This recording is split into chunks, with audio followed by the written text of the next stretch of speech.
జాషువా గారు దయచేసి మరి నూతన వధువరుల కొరకు దయచేసి మరి ప్రార్థన చేయవలసిందిగా కోరుచున్నాము. దయచేసి ప్రార్థన.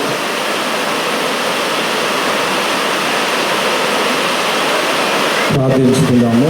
తలలు వంచి కన్ను మూసుకొని నూతన వధువరులను మహేష్ను ప్రియాంకను దేవుడు దీవించలాగున ప్రార్థించుకుందాము. మహాపరిశుద్ధుడా, మహాగణుడా, గొప్ప దేవుడా, ప్రేమగల తండ్రి, నీకు వందనాలు, స్తుతులు, స్తోత్రాలు చెల్లిస్తున్నాం.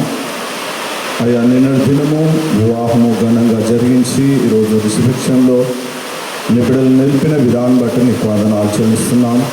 128వ కీర్తనలో ఉన్న ప్రతి ఆశీర్వాదము నీ బిడ్డలకు దయచేయమడుచున్నాం. నీ బిడ్డల కుటుంబ జీవితాన్ని, దాంపత్య జీవితాన్ని ఇది మొదలుకొని నీ సంరక్షణలో ముందుకు నడిపించమడుచున్నాం. వీరిరువురు కూడా ఇరు కుటుంబాలను, బంధువులను, స్నేహితులను, రక్త సంబంధులకు, అనేకులకు మాదిరిగా మీరు దాంపత్య జీవితము ముందుకు కొనసాగించడానికి సహాయం దయచేయమని, ఇప్పుడు వచ్చిన ప్రతి బిడ్డను, ప్రాముఖ్యంగా మహేష్ను, ప్రియాంకను దీవించమని, నీ సంరక్షణలో మీకు కార్యక్రమం ముందుకు నడిపించమని యేసుక్రీస్తు ద్వారా అడిగి వేడుకుంటున్నాం తండ్రి. ఆమేన్. థ్యాంక్ యూ పాస్టర్ గారు. మన మధ్య ఉన్నటువంటి దైవజనులు రెవరెండ్ జి నరసింహరావు అన్న దయచేసి appointment life church senior pastor గారు దయచేసి వారి స్టేజ్ మీదకి రావాల్సిందిగా కోరుచున్నాం. మహేష్ యొక్క మేనగోడలు అనుషను ఒక ప్రత్యేకమైన ఒక పల్లవి, ఒక వచనం, ఎందుకంటే టైం అయిపోయింది.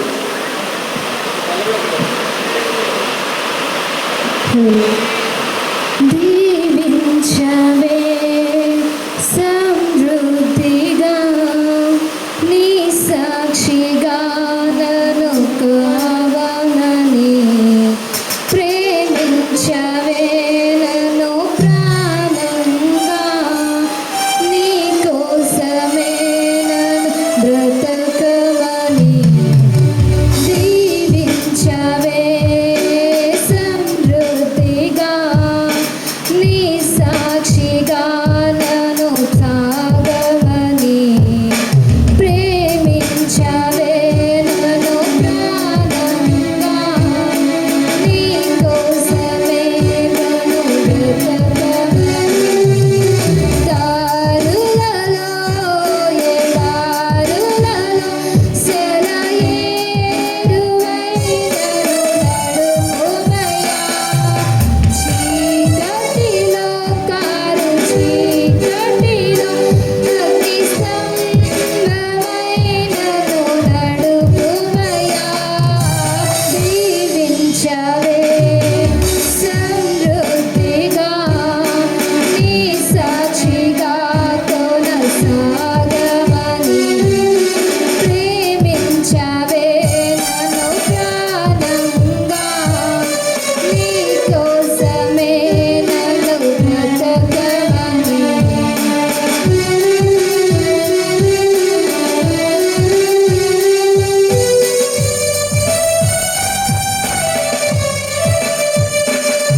గట్టిగా చప్పట్లు కొడదాం. ఈ ప్రత్యేకమైన సమయంలో దైవజనులు రెవరెండ్ జి నరసింహరావు అన్న మరి రిసెప్షన్ కార్యక్రమానికి ప్రత్యేకంగా దైవ